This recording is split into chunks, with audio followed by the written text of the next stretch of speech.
Hello, everybody. Welcome to the Saving Star Trek pre-show watch party. Today we got part two of the Forge trilogy, The Awakening, and we got some people in chat already. John the Dad, hello, and hello to Admiral Teague. He should be up here in a bit.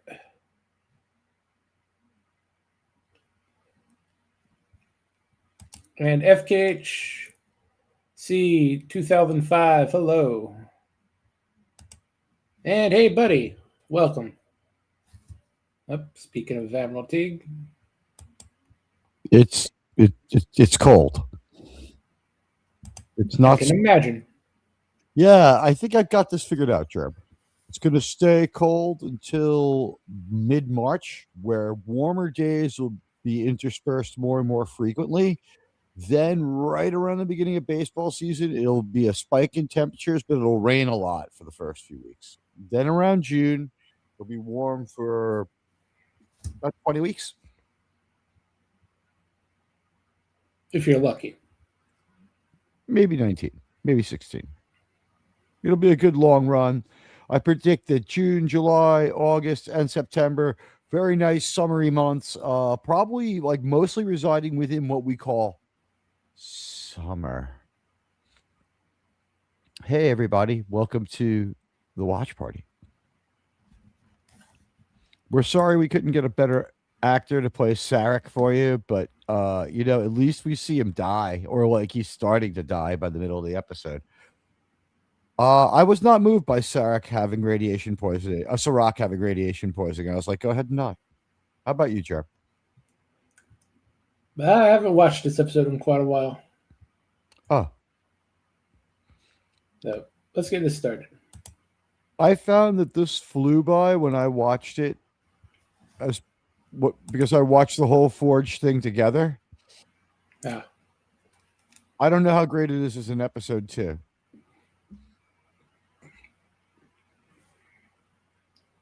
By the way, isn't T'Pau the one who presides over Spock's divorce? Yep. They wanted T'Pau to be that character, but they decided that would suck because her fate's known. Yeah, the timing didn't really add up in their heads. They could bring this actress back and have her turn down a seat in the Federation Council for United. Yeah, that's possible. She's kind of hot. Not bad.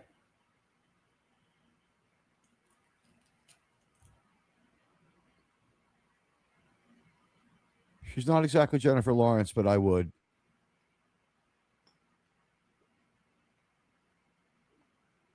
That is not impressive architecture. It's not the most fantastic set.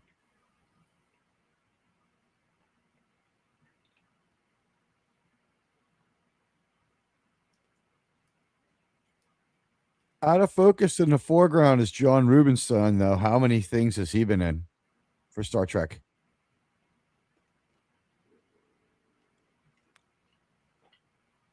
He was on a bunch of Deep Space Nines. Yeah.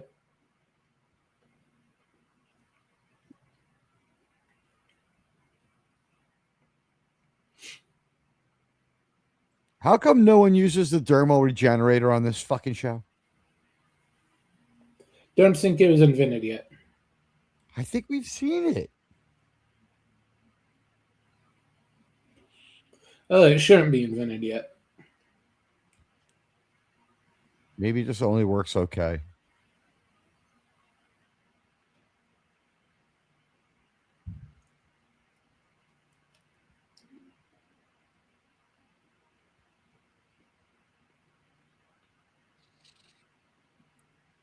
Are they going to have Jeff Probst go over and put out his torch? Well, that's the implication. What's funny is that show is on up against this one, but that show is still on. I absolutely despise this version of the theme song. How about you? It's not really a good version. He didn't have a chance to go back and re-record his vocal for the appropriate tone for this, so he's doing the original mellow version, and all this percussion was added, and it's just not right. It just doesn't work.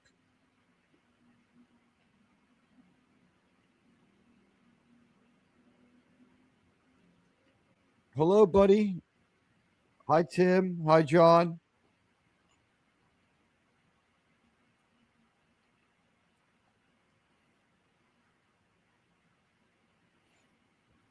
They did do well on the visuals, though.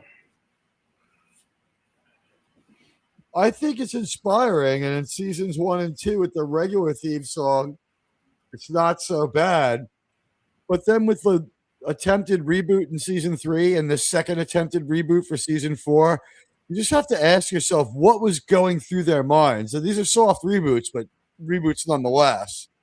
Fundamental direction change in season 3, it pretty much works, but they don't get great success at the time. And then, like, what you would call a course correction back to more traditional Star Trek stories in 3, but they're doing these 3-episode loops a lot. 2 standalones in a row next after the conclusion of this. See, I think she's pretty hot. She's no T'Pol, but she's pretty hot. Not bad.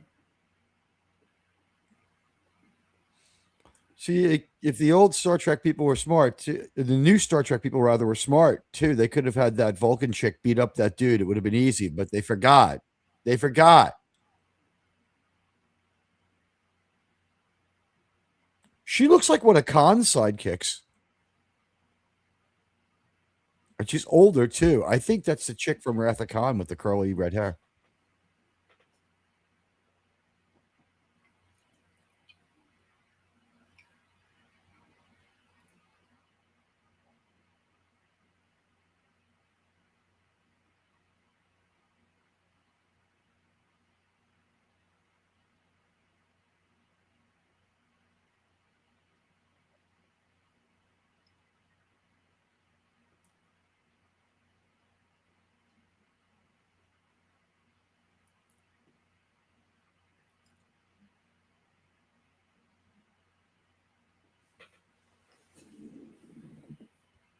Tawdry encounter in the back of the shuttlecraft would be more my speed with her, but okay. Or T'Pol or her mom. Maybe not her mother.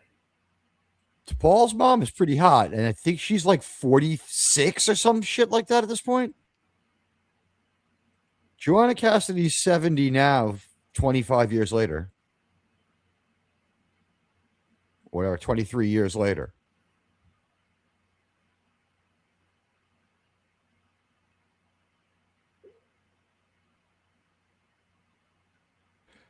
You do realize she is the replicant Zora, right? I didn't know that. That Talis is the replicant Zora from the movie Blade Runner.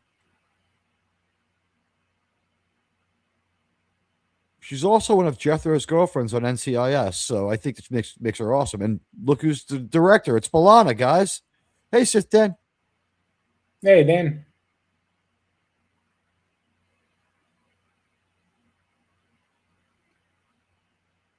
Tim's not kidding. It's fucking cold in America. Oh, yeah, everywhere but here. Where's your football game being played? Here. Oh, okay. Too bad you can't play the Broncos, huh? Oh, yeah, they might as well just give the Patriots a bye into the Super Bowl. Let me ask you a question. How much would you like the Broncos to dig down deep and somehow the Patriots have just like a terrible day and end up facing the Broncos in the Super Bowl? Would that be the miracle of miracles? That may be too much to ask. If that game was then an upset and the Broncos then won that one with their backup, like the 90 Giants, would you then have to sell like your house and car? It would be too much to take, right? I'm not quite that over leveraged on the game. If they make the Super Bowl against the Broncos, I have a funny feeling you'll find a way to get over leveraged.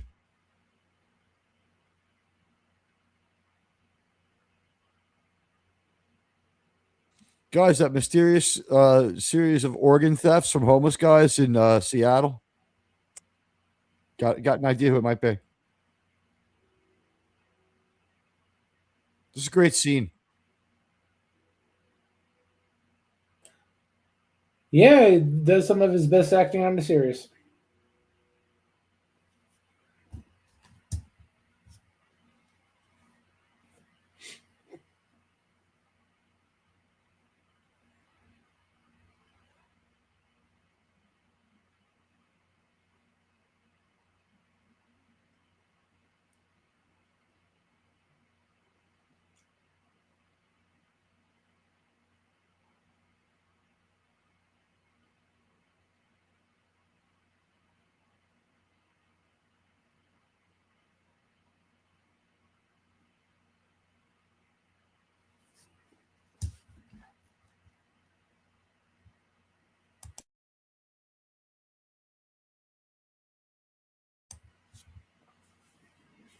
So, what was stopping him from just bombing the place to begin with?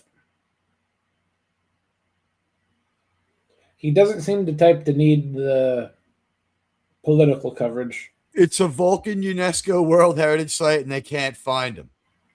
They don't know. It's huge. It's a lot bigger. The forge is huge, and it's they can't get life sign readings in it because of the electrical storms and other anomalies in the desert around Mount Saleh. Remember, there was a nuclear war there.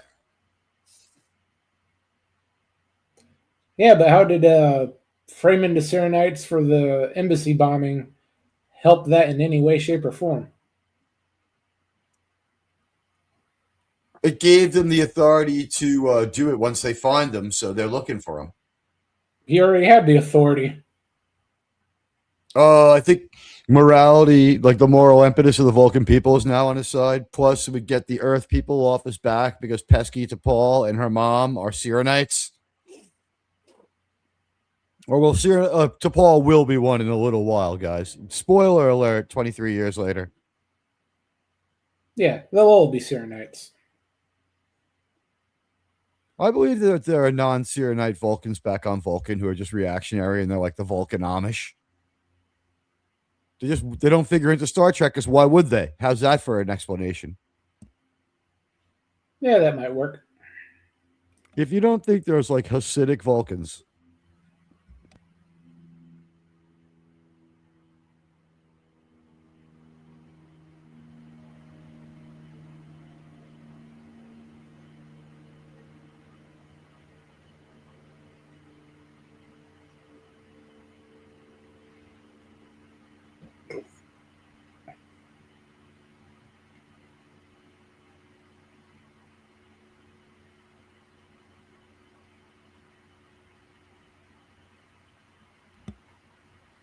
you know that Trip's just like, did you know Harrison Ford killed my girlfriend's mom? She was pretty hot when she was young.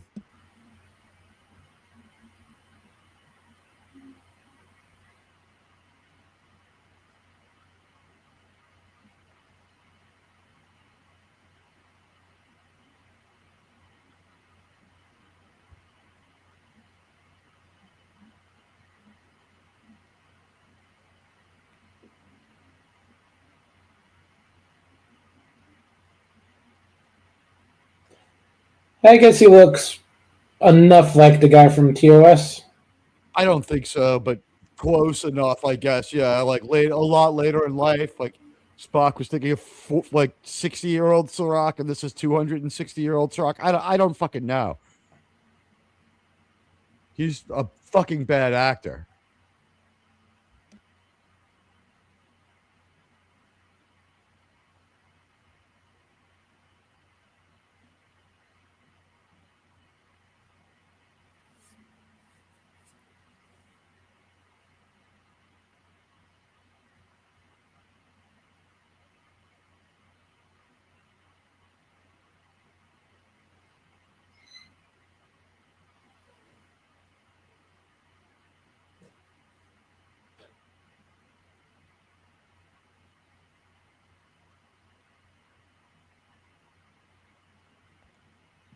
That line was wrong too. Shouldn't the expression have been the society I created wasn't the one I had hoped to create? Because this is what he created.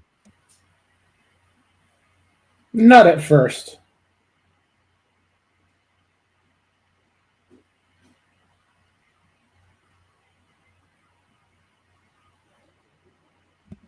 What do you mean, like they mind melded for the first couple of 100 years? Oh yeah, I'm sure everything was great for the first century or two, and then slowly but surely they went the wrong direction. Do you think maybe a few too many people didn't leave with the Romulans? That's possible.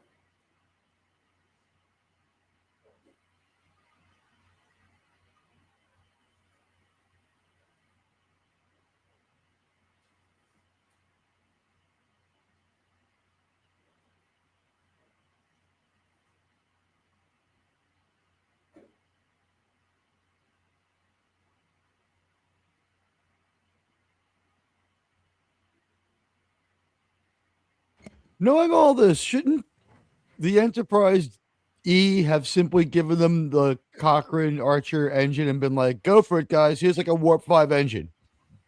The Vulcans that you're going to meet are total dicks. They needed to do a lot of soul searching. That could have helped.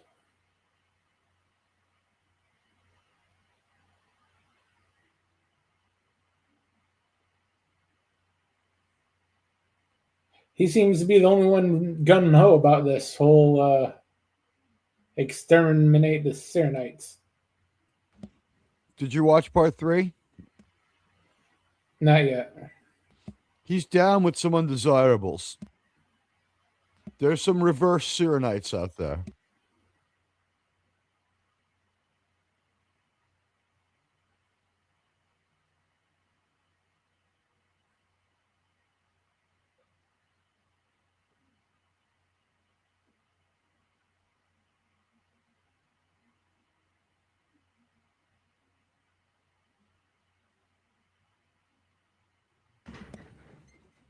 Because this episode's about the Serenites, shouldn't it have been called Star Trek Serendipity? That may have been a stretch too far.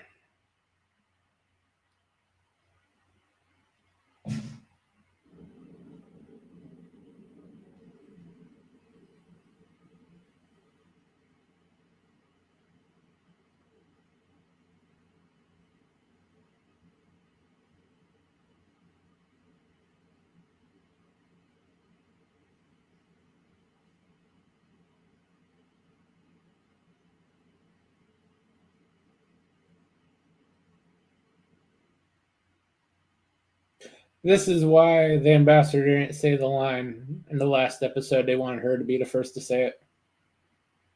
What, my mind to your mind? Yeah. What did the ambassador say? Our minds are growing closer, something like that? Something like that. Like our minds are one. Yes, our minds They intentionally left are off intertwining, something like that. Yeah. You're right.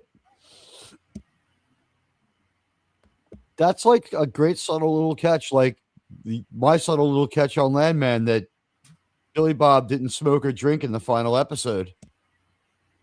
Yeah. I think he's going to try to be, when we go back, he's going to be at a fucking meeting with Barney. What do you think? I don't think they're going to have any meetings. He's too much of a scumbag to ride out any kind of group therapy, but he would go to one. Like, I think I got my feet under me on this one now, Barn. Maybe if it's court ordered. This is a great line.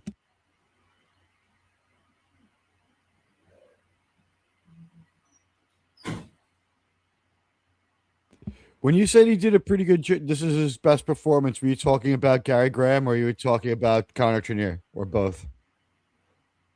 Probably both. Honestly, initially, it was about Connor Trinneer, but nothing about it applies to both of them. Throughout this trilogy, this is some of the best Vulcan acting we ever get, and it's from Gary Graham. It's like, I mean, it's up there at Nimoy's. It's up there with Nimoy's. Joanna Cassidy isn't too bad as a somewhat emotional Vulcan. T'Pol has been nailing this role since day one.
Yeah, it's a very clear voice in his head, and it isn't Siren.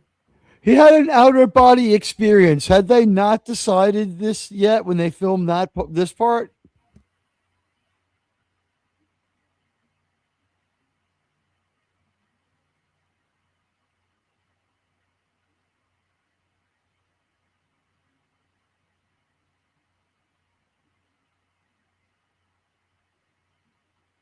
I would point out when she got SA'd to the brain, she didn't have an outer body experience. She had the uncomfortable mixing of two minds, right? She was all pissed off about that.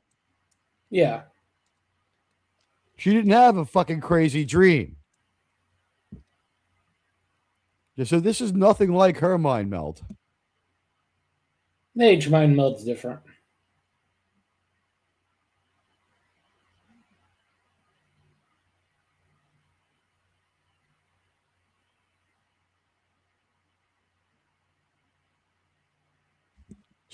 Spock's to Valeris in 6 is a mix of both. It's an assault, and he shares her memories.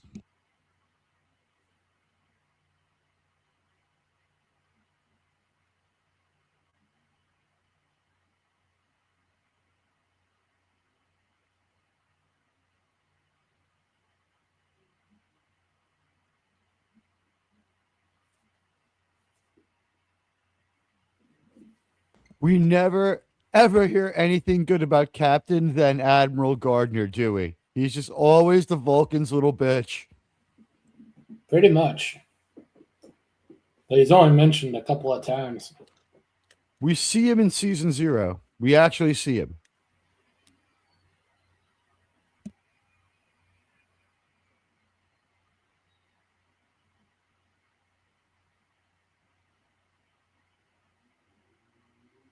Well, yeah, you're thinking about gutting them like a fish to try to get a magic energy out of them.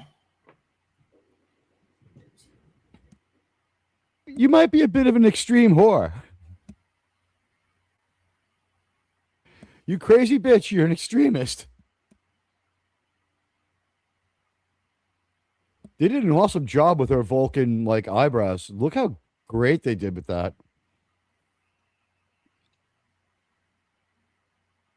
And her Vulcan wig, because her hair is totally not like that. I'm talking, of course, of Zora the replicant.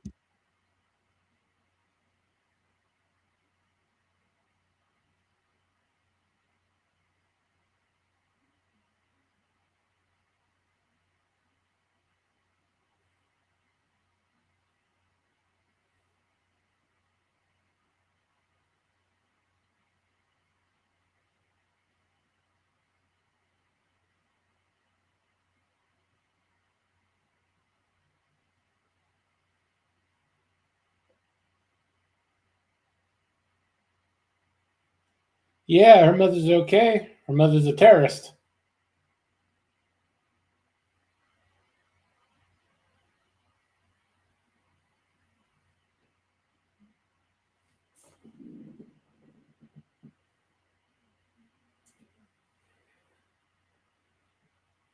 T'Pol, your mother was outside the Minnesota Ice Center protesting, throwing things at the agents.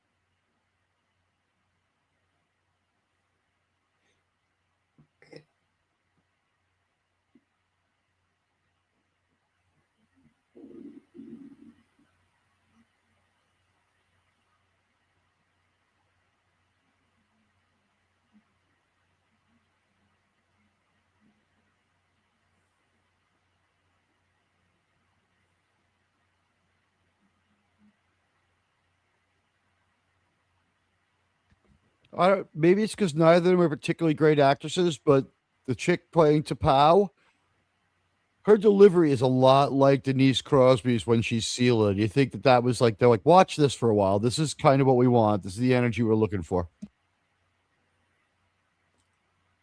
I don't think they're that stupid. They would have shown the T'Pau from TOS. That T'Pau is like, no, with the crazy accent and shit, that you can't use that one. No, they just say, do this minus the accent. I don't know if you got enough to go on. She sits in a chair and yells like 6 words.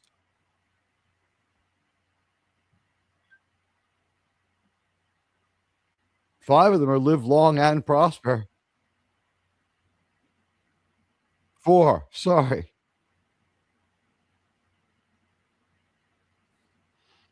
He just wants to get the deed to Falcon Crest back, Germ.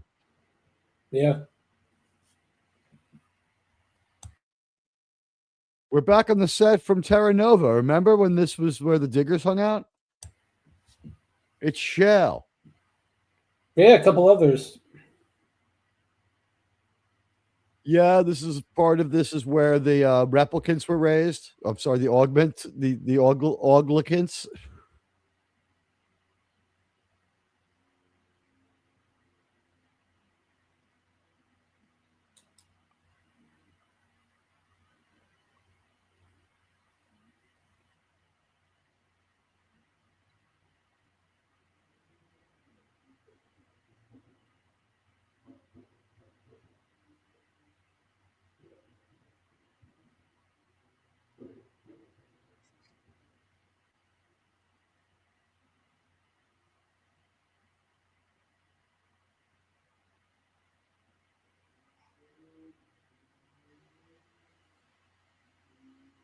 The Katra extraction ceremony makes no sense. Don't you think it would just be the 3 of them there and he'd be like, okay, I'll go with her now? You would think so.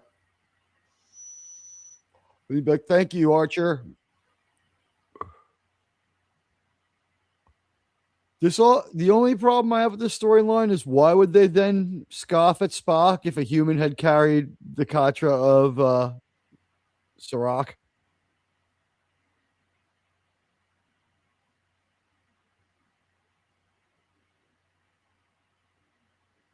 I would think Archer didn't do too well, and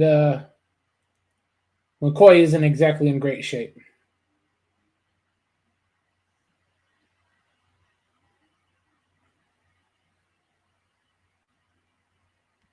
T'Pau just didn't tell anybody, right? She's like, she's the only person who knows both humans who had Vulcan Katras in them. Wow.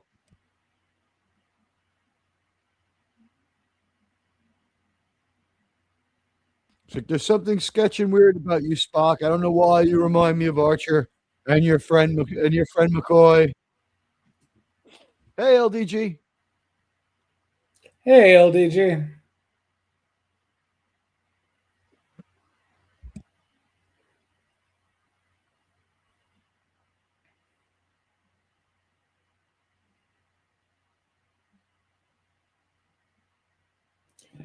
Sarah chooses to screw over Archer.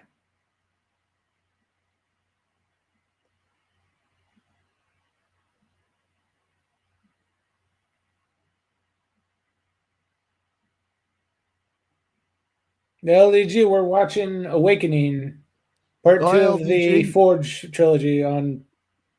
That was cool as fuck with season 4. That was cool as fuck when those wings came out with the extensions on them. We'd never seen that before. They didn't need them in space, but they were cool.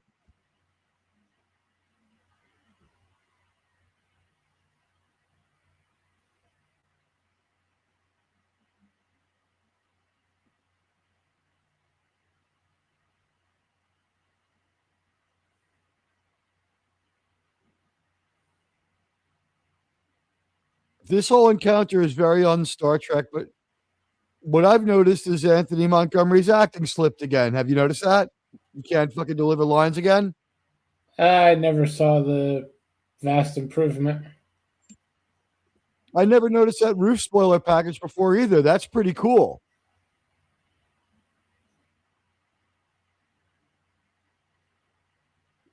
It's not that we never saw this before. It's that we have new, better shuttle pods. Is that the deal?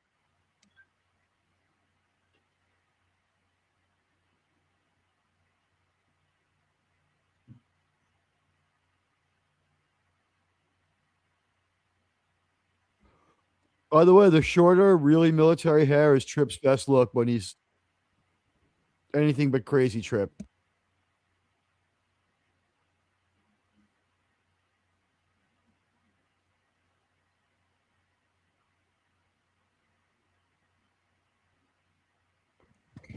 I have no problem with Trip yelling at this guy. If anything, this is restrained for Trip. What do you think?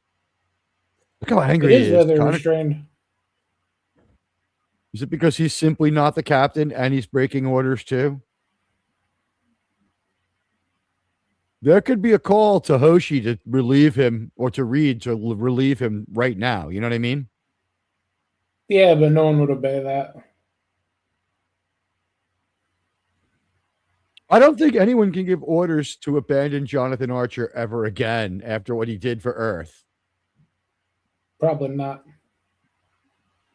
You'd be finished and everyone would hate your guts.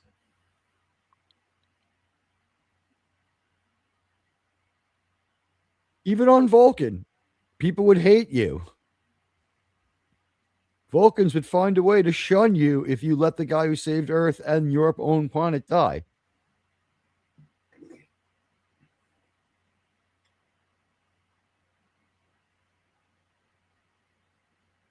Remember, Saval is a mind melder, but he's not a Cyrenite yet. And he may not become one for all we know. Maybe. It seems likely. It seems likely, but we don't know. Yeah, probably doesn't really matter. I don't know how much more we see him after this.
Tim found the IMDb, so Joanna Cassidy's 80 now.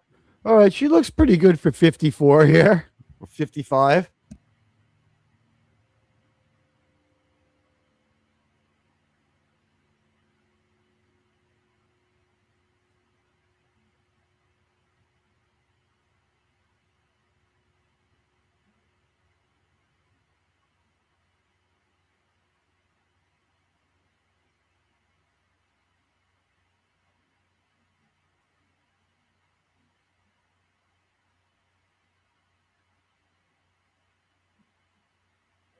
Dead or alive.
Just curious, Jeremy. It doesn't add to the story that they think the mind meld might kill him, because we know for sure it absolutely won't. We've seen too many.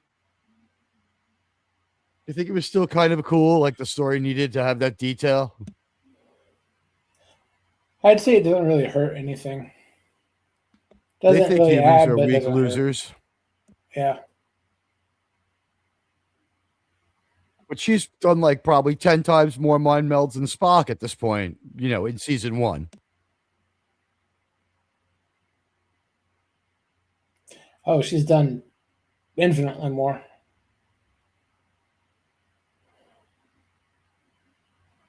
She left her mind meld Wi-Fi code on the bathroom wall.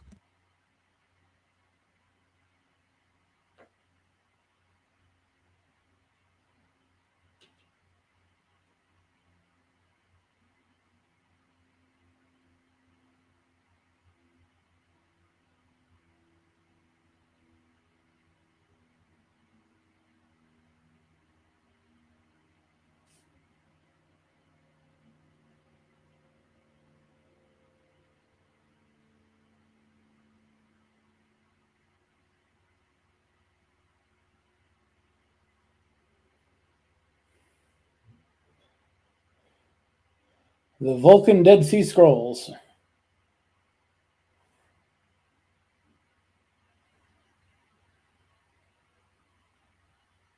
The poll should have been Vulcan Dead Sea Scrolls or USB stick of Serac.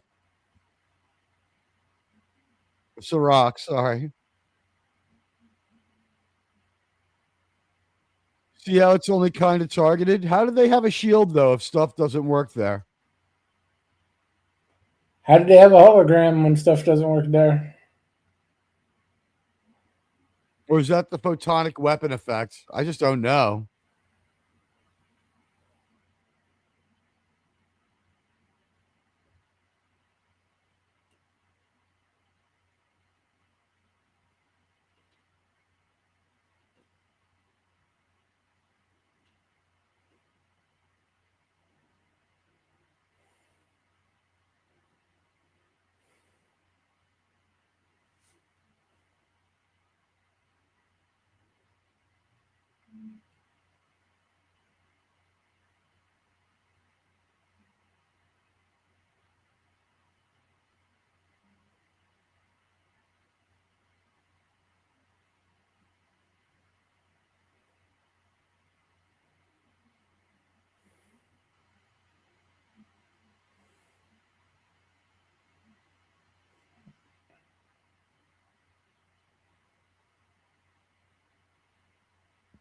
I don't know if I buy this from a Vulcan.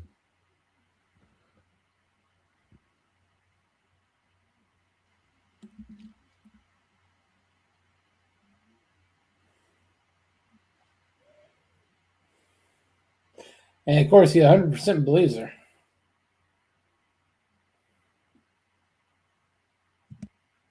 What do you mean? She's in worse shape than he is. To Paul or To Paul.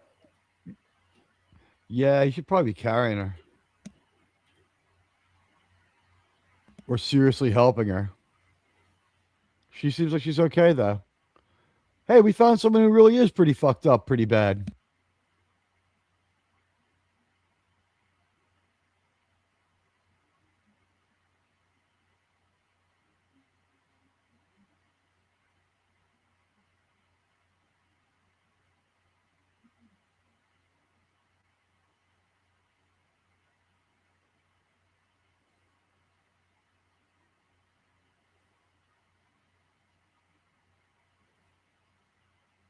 How did Tamir turn into a Jewish grandmother right before death, right? It's a huge guilt trip.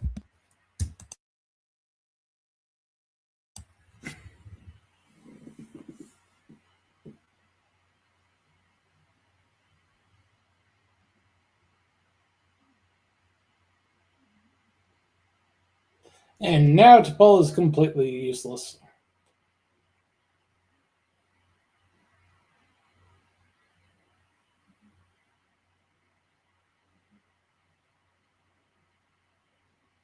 Still pretty good, even just to look at. But yeah, I mean,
They're running all over the place.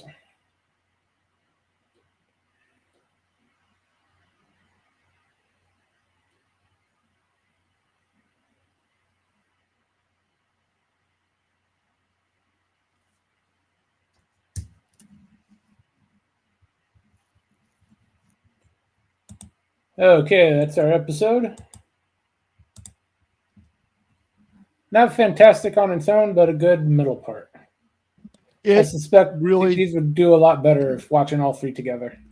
it does. I believe it does. It was easier to watch the three of them together when I watched it. I have watched this trilogy every weekend that we've done it.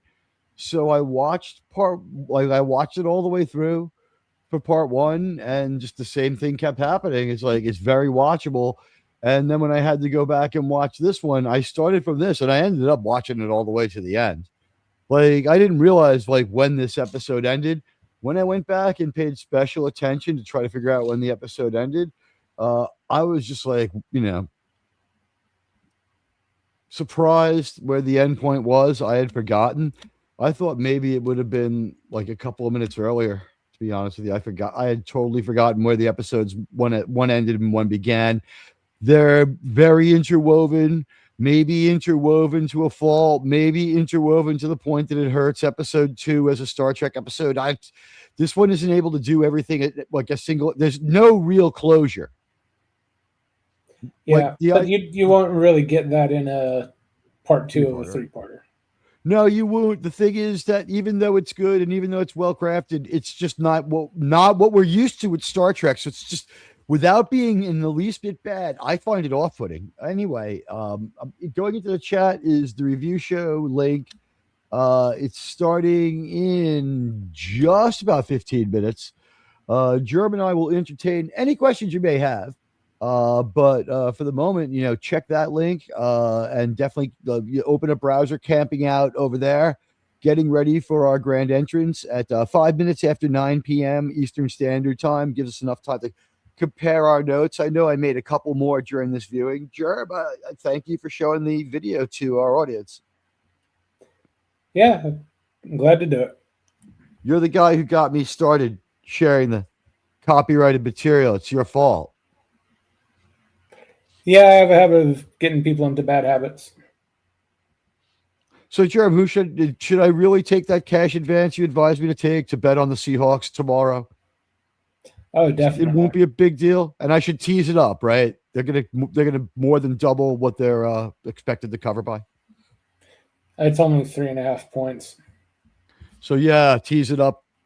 I don't know about quadruple teasing it like you were saying, but I mean that's only a touchdown, right? Something like that. I'm expecting a 15-point victory. I think that the Seahawks will be behind at the half if they do not really defend Darnold. The key to this game can be lost in the first quarter. You cannot let them beat the shit out of Darnold. They're going to come for him with everything they've got. Just run the ball for the entire first quarter. Have your defense needs to stand tall against any opponent. You cannot let Sam Darnold get his ass handed to him for like 20 straight minutes like they did last time in Green Bay. I'm sorry, Minnesota. You don't want anything remind the last thing you need in the first quarter is Sam Darnold with some defenseman in his face. The Seahawks have an actual offensive line. Last year, Minnesota had no offensive line. They got by with running and quick throws.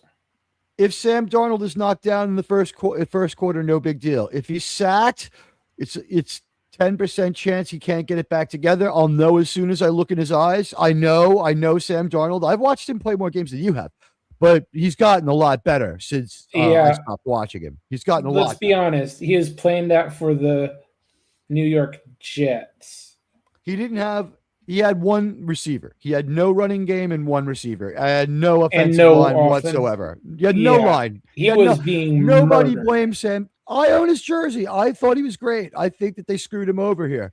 I think Sam Darnold was the final straw as a Jets fan. I believed in him, and I thought that he could be the man here. But then again, I said Geno Smith is the last straw as a Jets fan. So I'm just, it seems like the Jets to Seattle conduit, like we wash them off at a third team for a moment. They go from Jets to Seattle.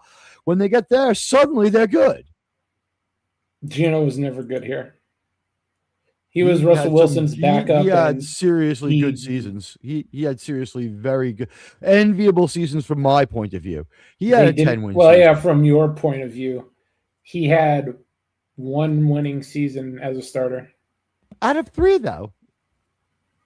And they were close, right? What was he 7-9 and 9-7 the seasons, right? He didn't have a winning play. He didn't have a winning not right out of the playoffs like the Geno Smith he is, but the fact is, like, didn't he, like, you were in the conversation till just about the end of the season, all 3 seasons, and he didn't have a terrible season. He had we've seen the terrible Geno Smith games. We all have the picks that should never happen where Geno's on angel dust or something. We've seen it, but like, he was so much better and more reliable for you guys than he ever was for us. And sometimes he's a point machine, which he never was for us, just laying it on and beating down the other team. He was the man a few times for Seattle. Honestly, I saw in your winning season, he was great, like in every win. And in your losing seasons, like you did get blown out of a few games, but it was a 9-7 winning season that got you to the playoffs, and a couple of 7-9 seasons that missed it. Right? It wasn't radical reversals of fortune like the team around him did figure in. That was mainly because of the division. This year, I would agree. The division was really good. Best. It was the best this year.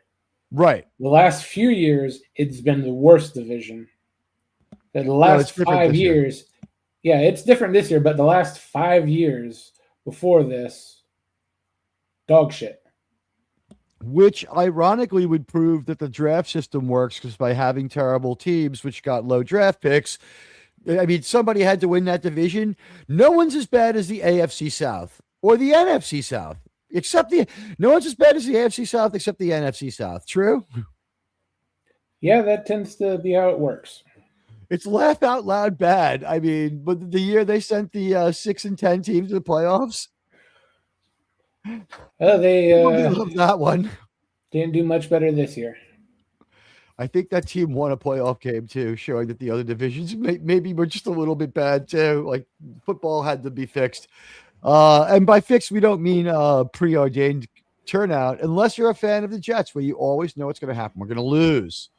All right. Germ, what do you got going on your channel next? Well, on Monday, we'll be watching Attack of the 50-Foot Woman. Will you be at Admiral Teague's fan member stream on Sunday if we have one? I'll try. I do got something very important happening around 6 p.m. your time. I was thinking of doing it at landman time, so 8 or 9. It would still be going on at 10. But yeah, obviously, do the important things you have to do. We'll talk about it more when we have a chance. Anyway, guys, that's what's going on with Germ. We won't be having the Nerd Night argument anytime soon, I guess. I hope, I guess. I don't know. Maybe. Maybe we'll find out.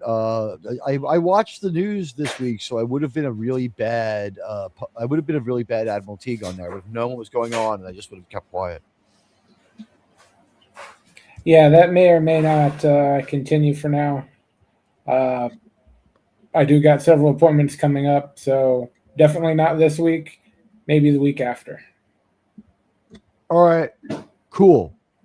We'll see you guys in 10 and a half minutes, give or take, at my channel. You guys are the best. Bye. Take care, everybody.